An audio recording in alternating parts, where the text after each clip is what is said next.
Hi guys! For my second portfolio video, I will be expanding on a few of the topics I touched upon in my last video, while expanding it to my personal brand as a whole. One of the things I'd like to briefly mention before I start is how this class helped me narrow down my focus relating to my studies. I've considered pursuing a career in everything from politics to business to advertisement, but none of those options ever appealed to what I love most: telling stories. Though this class was about business writing, I've taken in the key learning outcomes and applied them to my own personal interests. The future lies in visually centered communication, and anyone who can master that has the ability to spread any given message to the world. This class wasn't about writing statistical reports or business letters. Those communication methods are in the past. Rather, today's language is comprised of the marriage between text and images, sound and videos, in order to captivate an audience in ways a previous lack of technology impeded. Throughout the rest of the video, I will explore these concepts a little more. First, I will take you guys through a rundown of my final website. One of the biggest takeaways I've learned this year is the principle that form meets function. Basically, this principle begs you to ask the question of, fundamentally, what is it that you're trying to make, and how are you going to add elements that create that? I thought about the purpose of my website, an online representation of me. However, the purpose of it being online is not so that I can look at it when I get bored in class. The purpose of posting something online is so that a wider audience can reach it. My website is meant for other people, primarily employers, to get a sense of who I am without having to meet me in person. There are some components that look the same as before, such as my logo, name, and photo. The changes since the first portfolio video start to appear in the first big section, the About Me snippet. Originally, I had this background right here be white, but after receiving feedback from my peers, I followed the suggestion of making it seem less flat by adding color. In order to do this, I searched Adobe Stock, and here you can see that they have a bunch of different graphics. So I searched for a theme that matched mine, and I found the perfect one.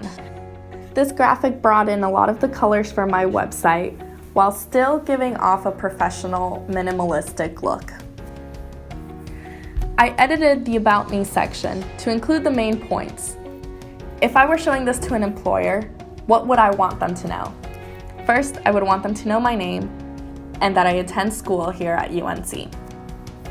I gave them something that was funny at first, talking about my middle school science fair project, to show them that I have personality.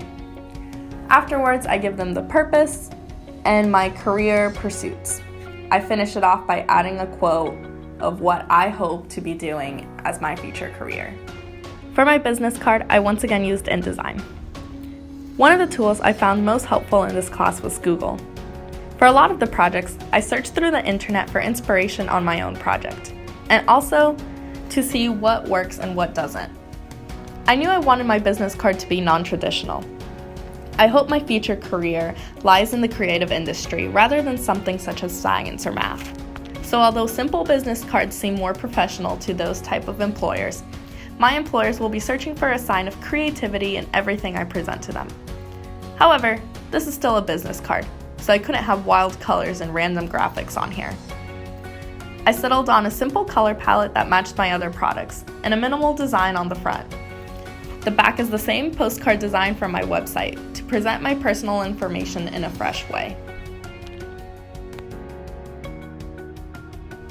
The other part of my personal brand is my resume.